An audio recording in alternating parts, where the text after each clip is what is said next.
ನಮ್ಮ ದೇಶ ಅಭಿವೃದ್ಧಿ ಹೊಂದುತ್ತಾ ಬೇರೆ ದೇಶಗಳನ್ನು ಹಿಂದಿಕ್ಕಿ ಮುನ್ನುಗ್ಗುತ್ತಿದೆ. ಆದರೆ ಇಂಥ ಒಂದು ದೇಶದ ಗ್ರಾಮೀಣ ಪ್ರದೇಶಗಳ ರಸ್ತೆಗಳ ಪರಿಸ್ಥಿತಿ ನಿಜಕ್ಕೂ ಶೋಚನೀಯವಾಗಿದೆ. ಸರಿಯಾದ ರಸ್ತೆಗಳಿಲ್ಲದೆ ಅಲ್ಲಿನ ಜನ ಪರದಾಡುವಂತಾಗಿದೆ. ಹಾಗಾದರೆ ಯಾವ ಗ್ರಾಮದಲ್ಲಿ ರಸ್ತೆಗಳ ಪರಿಸ್ಥಿತಿ ಹದಗೆಟ್ಟಿದೆ, ಯಾವ ರೀತಿಯಾದಂತಹ ಸಮಸ್ಯೆ ಆಗಿದೆ ಅಲ್ಲಿನ ಜನರಿಗೆ, ಯಾವ ಗ್ರಾಮ, ಈ ಕುರಿತ ಡೀಟೇಲ್ಸ್ ಇಲ್ಲಿದೆ, ನೀವೇ ನೋಡಿ.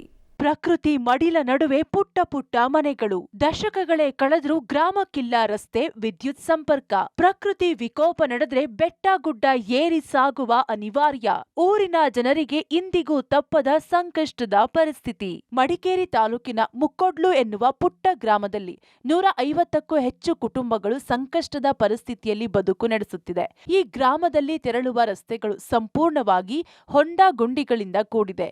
ಈ ರಸ್ತೆಯಲ್ಲಿ ಅನಾರೋಗ್ಯ ಪೀಡಿತರನ್ನ ಆಸ್ಪತ್ರೆಗೆ ಕರೆದುಕೊಂಡು ಹೋಗುವ ಸಮಯದಲ್ಲೇ ಮೃತಪಡುವ ಸಾಧ್ಯತೆಯೇ ಹೆಚ್ಚಾಗಿದೆ. 16 ವರ್ಷಗಳಿಂದ ಈ ಗ್ರಾಮದ ಜನರು ಮೂಲಭೂತ ಸೌಕರ್ಯಗಳು ಇಲ್ಲದೆ ಕಂಗಾಲಾಗಿದ್ದಾರೆ. ತುಂಬಾ ಹಲವಾರು ವರ್ಷಗಳಿಂದ ಈ ರೋಡು ಇದೇ ಸ್ಥಿತಿಯಲ್ಲಿ ಅಂತ ಇರುವಂಥದ್ದು. ಯಾಕಂದ್ರೆ 1980ರಿಂದಲೇ ಅಜ್ಜನ ಕಾಲದಿಂದ ಅವರು ಅಗದು ಮಾಡಿರುವಂಥ ರಸ್ತೆ ಇದು, ಆಯ್ತಾ. ಗುದ್ದಲಿಯಲ್ಲಿ ಕೈಯಲ್ಲಿ ಅವರು ಕೃತಕವಾಗಿ ಅಗದು ಮಾಡಿರುವಂಥ ರಸ್ತೆ. ಸೊ ಅಲ್ಲಿಂದ ಇಲ್ಲಿವರೆಗೆ ಯಾವುದೇ ಒಂದು ಕಂಪ್ಲೀಟ್ ಆಗಿ ಡಾಂಬರೀಕರಣ ಅಂತ ಹೇಳೋದು ಈ ಊರೆಲ್ಲ ಆಗಿಲ್ಲ. ಯಾಕಂತೇಳಿದ್ರೆ ಇಲ್ಲಿ ಹೋಗೋ ಸ್ಕೂಲ್ ಮಕ್ಕಳಿದ್ದಾರೆ, ವಯಸ್ಸಾದವರು ಇದ್ದಾರೆ, ಎಲ್ಲರಿಗೆ ಸಹ ಹೆವಿ ಕಷ್ಟ. ಯಾಕಂದ್ರೆ ತುಂಬಾ ರೈತರುಗಳಿದ್ದಾರೆ. ಸೊ ಅವರು ಬೆಳೆದಿರುವಂತ ಬೆಳೆಗಳನ್ನ ತಗೊಂಡೋಗಿ ಸೇಲ್ ಮಾಡ್ಲಿಕ್ಕೆ ಸಹ ಅಷ್ಟು ಕಷ್ಟ ಇದೆ. ಮಳೆ ಬಂದ್ರೆ ಸಾಕು, ಈ ಊರಿನ ಗ್ರಾಮದ ಜನರ ಜೀವನ ಮಾತ್ರ ಆ ದೇವರಿಗೆ ಪ್ರೀತಿ. ಹೊಂಡ ಗುಂಡಿಗಳಿಂದ ಕೂಡಿದ ರಸ್ತೆಗೆ 4 ಚಕ್ರದ ವಾಹನದಲ್ಲೇ ಸಾಗಬೇಕು. ಈ ಭಾಗದಲ್ಲಿ ನೂರಾರು ವಿದ್ಯಾರ್ಥಿಗಳು ವಿದ್ಯಾಭ್ಯಾಸ ಮಾಡುತ್ತಿದ್ದು ಈ ದುರ್ಗಮ ಹಾದಿಯಲ್ಲೇ ಸಾಗಬೇಕು. ಸುಮಾರು 6ರಿಂದ 7 ಕಿಲೋಮೀಟರ್ ಹರಸಾಹಸ ಪಟ್ಟುಕೊಂಡು ಸಾಗಬೇಕು.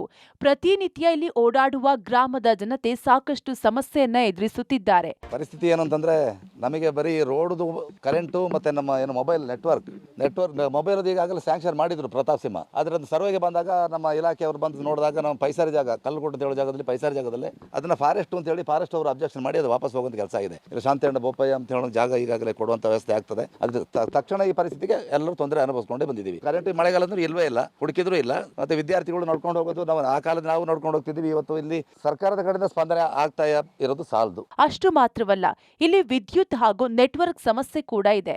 ಮಳೆಗಾಲ ಬಂದ್ರೆ ಸಾಕು, ವಾರಗಟ್ಟಲೆ ವಿದ್ಯುತ್ ಸಂಪರ್ಕ ಕಡಿತಗೊಳ್ಳುತ್ತೆ. ಮೊಬೈಲ್ ನೆಟ್ವರ್ಕ್ ಬೇಕು ಅಂದ್ರೆ ಯಾವುದಾದರೂ ಬೆಟ್ಟದ ತುದಿಯನ್ನೇ ಹತ್ತಬೇಕು. ಇಲ್ಲಿನ ಜನತೆಯನ್ನ ಸಂಪರ್ಕ ಮಾಡೋದು ಕೂಡ ಬಹಳ ದೊಡ್ಡ ಸಮಸ್ಯೆ ಆಗುತ್ತೆ. ಮಾಜಿ ಎಂಎಲ್ಸಿ ವೀಣಾ ಅಚ್ಚಯ್ಯ ಹಾಗೂ ರವಿ ಕುಶಾಲಪ್ಪ ತವರಾದ್ರೂ ಕೂಡ ಮೂಲಭೂತ ಸೌಕರ್ಯ ಇಲ್ಲದಿರುವುದು ಮಾತ್ರ ವಿಪರ್ಯಾಸ. Mallikarjun, public TV, Madikeri.